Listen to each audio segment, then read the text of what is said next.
road rage incident in Ocala ended with a shooting and 2 men in the hospital. Ocala police officers blocked off West State Road 40 eastbound from 67th Avenue to 60th Avenue.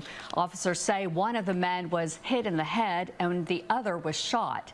Neither of the men have life-threatening injuries.